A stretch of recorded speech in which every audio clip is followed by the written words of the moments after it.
The following program contains scenes of Michael Jackson cosplay. Viewer discretion is advised.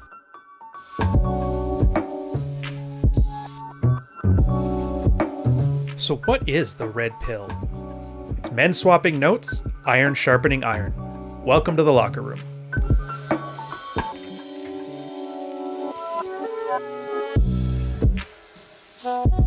I usually don't try to talk to my wife during smashing during the week because it's always the same answer. Well, last night she touched my chest and my high libido brain sent sparks and made me, excited. I told her that she got me excited, and rightfully so. It's been about 2 months since we smashed.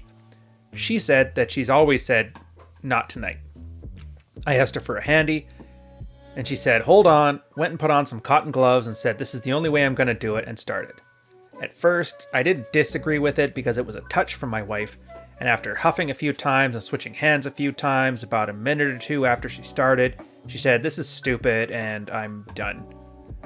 So she took the gloves off, said to go sleep or whatever else I need to do, good night. I told her that what she did was just plain and simply humiliating to me because you won't even touch me with your bare hands. I got up and went to bed on the couch. Not a word from her today at all. Not even a good morning. I am so hurt, and the wind I had left in my sails are diminished. I'm not sure what to do from here, but I can't and I won't live like this. My own wife won't touch me without gloves. Heartbroken. A couple of terms before we get started. Learned helplessness. This is one of those humanist studies, came out of, I think, the 60s. B.F. Skinner, you get the stuff there. The experiment had a bunch of dogs. They were put into cages and they would send an electric shock through the cage. Half the dogs had the cage door locked, half of them had it open. So of the dogs that had the door open, they would just run out every time it got shocked and they wouldn't go back in the cage. For those that were stuck in the cage, they would fight. And then at some point, they just sat there and they would, yelp a little bit in pain and stay lying down, which horrific part on its own. But here's the part that's important here. When they took half of those ones and opened up the cage and then they shocked them again, those dogs still stayed inside the cage. And this is the concept of learned helplessness. So in this case of a marriage, a husband is more and more willing to put up with horrible behavior. And because he's so used to the pain without seeing a sense of escape, that he's unable to see his own self-interest at the end of it. And that's where you get situations like this, where a guy with a cotton glove, unless you're Michael Jackson, let's face it, one glove isn't really going to do you any good. But that's where we end up in a situation like this, where he's willing to put up with such horrible behavior. It's not because guys are just stupid. It's not because we're gullible. It's not because of anything. It's really just a form of conditioning and brainwashing, if you really want to think about it that way. Starfish is where somebody just stops putting in effort. Now, we're talking about it sexually in this case, but it can also be the case where they just stop worrying about their weight, stop worrying about their appearances, stop doing anything but buying jogging pants and eating ho-hos. Starfish is the tacit understanding that you just really don't need to put effort into a relationship anymore. Now, I've told you before in a bunch of other videos that a relationship is a woman's job. Essentially, a guy's job is to make himself the prize in a girl's eyes, and the girl's job is to keep that relationship stable in his eyes. It's a nice polarity thing. But in these cases where somebody's showing that they absolutely do not want to put effort into their relationship, they've become too accustomed to and taken for granted the things that they're being given in a relationship, while not thinking they require putting something out of it. Now, I'd love to say this is just some Machiavellian plan that, let's just try working it out, but it's not really the case.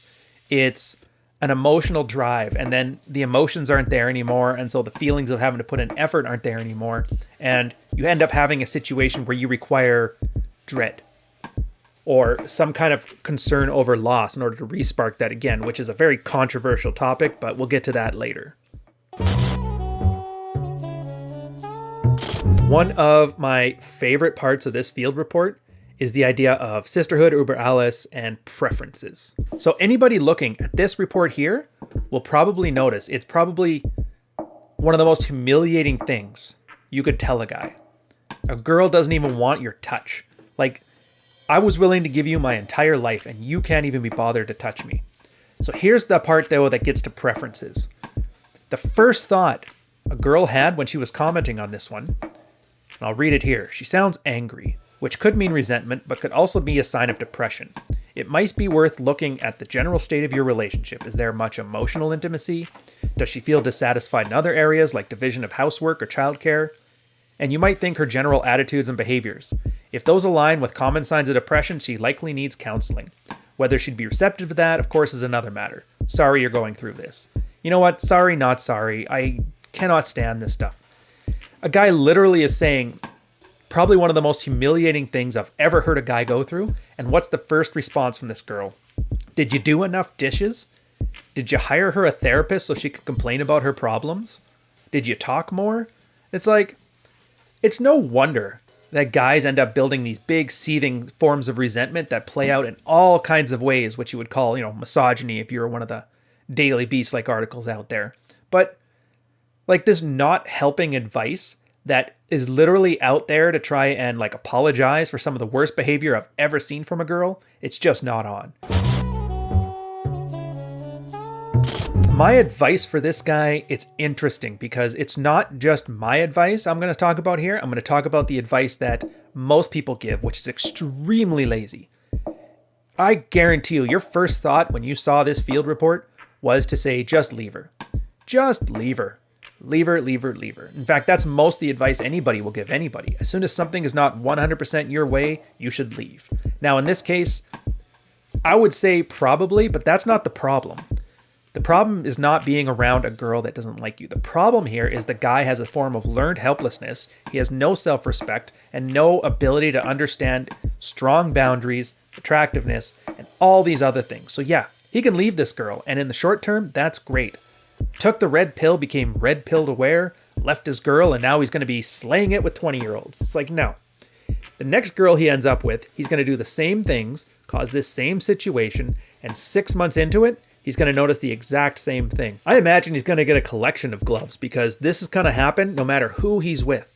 And this is the part that's hard for guys to understand, is that it's not about her. It's about you. She put in exactly as much effort as she was required to in this marriage. I guarantee you he still pays the bills. He still does things. He probably does a bunch of chores. He probably does things to avoid confrontation with her that makes her life so easy. Problem is she's bored. She thinks it's too easy. She's taking it for granted. And until he deals with those things, whatever girl he ends up with is going to be the same thing. So my advice for this guy is you got to start learning to have some self-respect and realize that that cage is open and you can run. I like these ones because they do matter for us, but not in the way like this. Most guys are never going to have this situation apply to them, ever. But some of you will have it in some form or another. Maybe it's a girl that doesn't do that thing you like in the bedroom. Maybe it's that girl that decides she doesn't need to dress up nice for you. Maybe it's that girl that decides, what's the effort? More than likely, there's going to be a point where the girl's like, I would smash tonight, but there's so many dishes to done. Maybe if you did the dishes, I'd be comfortable enough. Most guys have heard that at some point in their marriages once you've been to the 10, the 20, the 30-year mark. And most guys take it at face value, assuming A, the girl knows what she's talking about, and B, her suggestion will actually fix the problem. Two bad assumptions right there. So how does this matter for you?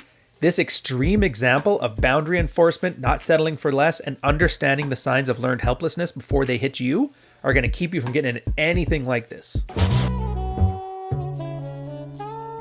There's plenty of alternatives to this, and I guarantee you, have you gone back far enough, there's probably some very early signs that this would have happened and things you can do about it, either in the courtship process, realizing that this isn't the kind of girl you want to spend your life with.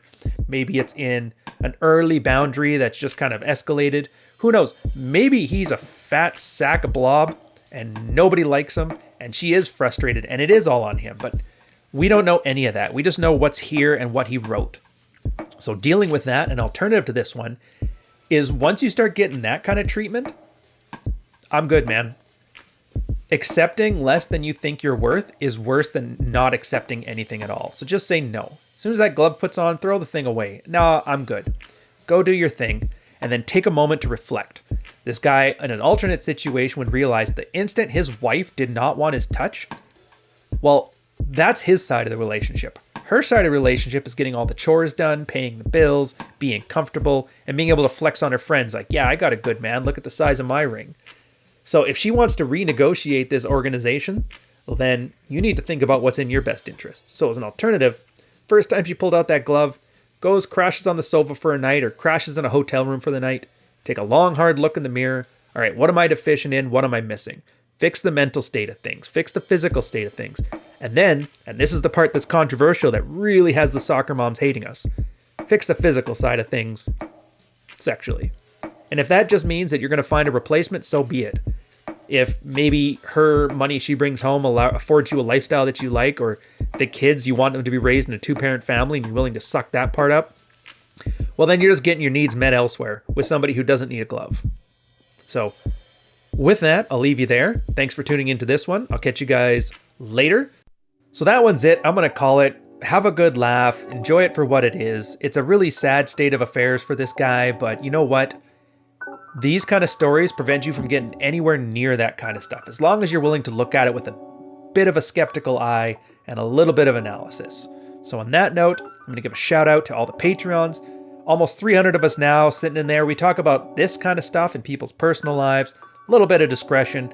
We're sorting out a lot of problems. We're making a lot of headway, and it's just a great community. Come on in, check it out. The link's in the description. We don't charge to the end of the month, so you got like a week or two to figure out if it's the kind of thing you're into or not. And on that note, I'll catch you guys on the next one. Cheers. Charles Bukowski, Jordan Peterson, Neil Strauss. I like these guys. Add some salt to cover up the bitterness of middle-aged soccer moms and put in the oven for 45 minutes.